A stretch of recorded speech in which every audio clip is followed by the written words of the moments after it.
Hello everyone, my name is Thomas Wimmer. I'm working as a software architect at Netzetera here in Linz, and in the next 10 minutes I will introduce you to an architectural pattern called Hexagonal Architecture.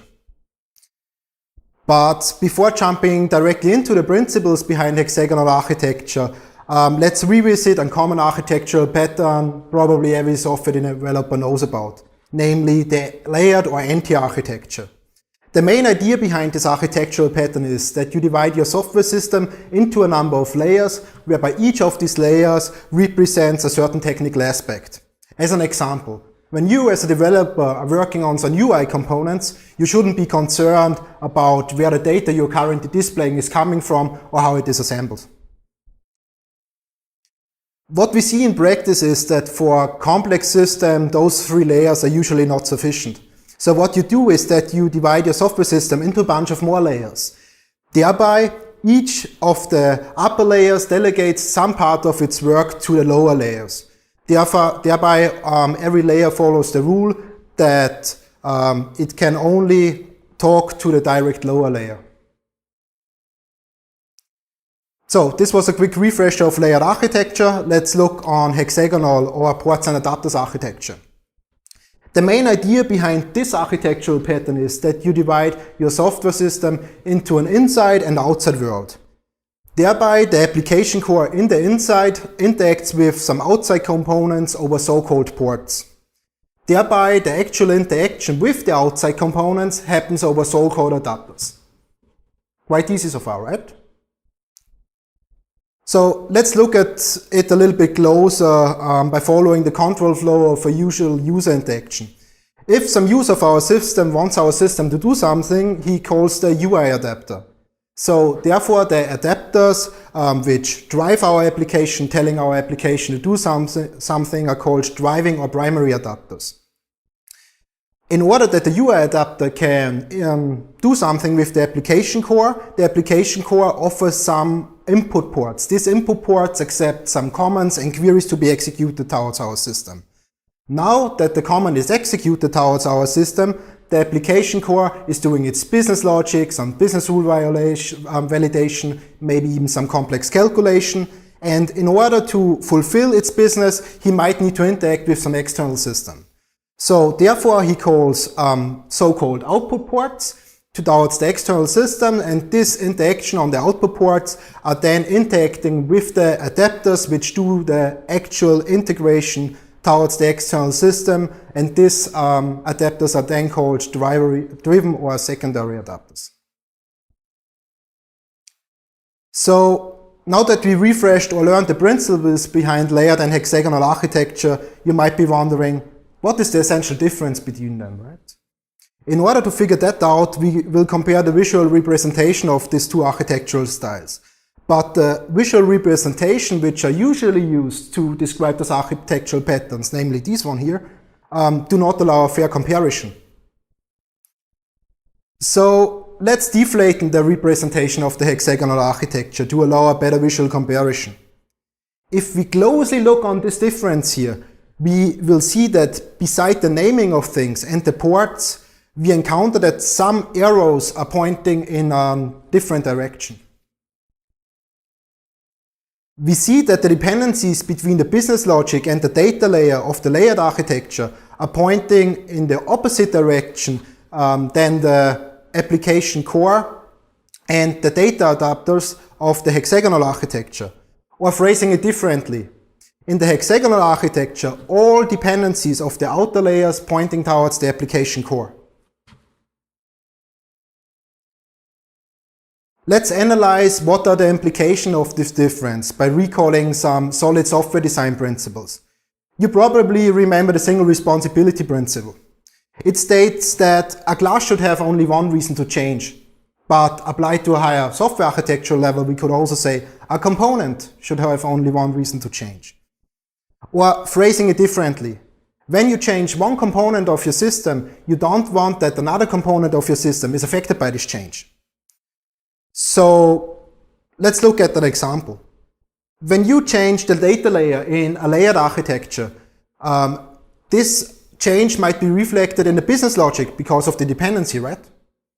And then if you change the business logic, this change might be reflected in the UI because of changes in the business logic and the dependency. If you think about it for a second, you will notice that in a layered architecture, the upper layers have always more reasons to change than the lower layers. So the idea behind hexagonal architecture is that changes in the adapter do not affect the core and vice versa. Robert C. Martin, who introduced those principles, describes this to a new principle in his recent book called Clean Architecture. He states that you should gather together those things that change at the same times and for the same reasons, and that you should separate those things that change at different times or for different reasons. He calls this the common closure principle, and in fact this is the single responsibility principle applied on a higher software architectural level. Another important principle which is applied by hexagonal architecture is the dependency inversion principle. It consists of two rules. The first rule states that high-level modules should not depend on low-level modules, but both should depend on abstractions. So what are the high-level modules here? The high-level modules, for example, in our layered architecture is the business logic. And as we see, the business logic depends on some low-level detail, namely the data layer. Therefore, this business rule is already violated, right?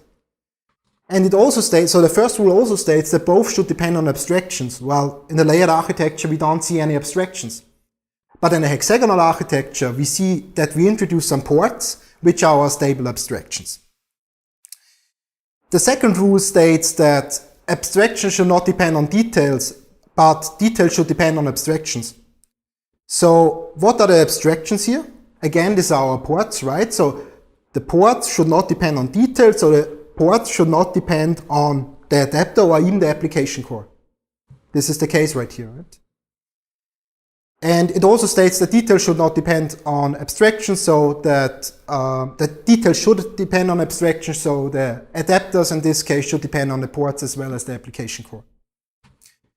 So the key here overall is that we introduce stable abstractions, or in a statically typed programming language we would say interfaces to that, so that high-level concerns are not affected by changes of low-level concerns.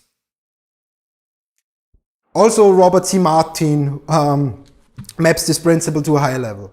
He states that components which are difficult to change should not depend on volatile components. Otherwise, the volatile components will also be difficult to change. So, what are the volatile components in a software system? The volatile components are those components we want to change. So our business logic, our infrastructure code, these are things we want to change. Our software should be easy to change, right? What are the stable components in our system? The stable components of our system are the contracts we introduce between our system components. So our interfaces, or maybe even some system dependency, like the string class in every programming language, for example. We can express this stable dependency principle also in hexagonal architecture terms and could say ports should change infrequently and should not have dependencies. Let's recap what we learned in the last few minutes. We learned that the real difference between layered and hexagonal architecture is that the direction of the dependencies are different. And we also learned that the hexagonal architecture fulfills the single responsibility principle by fulfilling the dependency inversion principle. And in fact, this is all possible only by introducing stable interfaces between our software components. If you are further interested in learning about hexagonal style architecture patterns and maybe even want to implement them in some of your recent projects, check out the books by Robert C. Martin and Tom Homburgs about clean architecture, or check out one of the blog articles which I stated here. All of this has been used as some references for this talk. And of course, I always like to have an exchange about software design topics, so don't hesitate to contact me either by mail or on Twitter so that we can have a conversation about these topics. And who knows, maybe we can have these conversations even soon as some colleagues in one of our offices in Linz, Hagenberg or Vienna. Thanks for watching, see you around.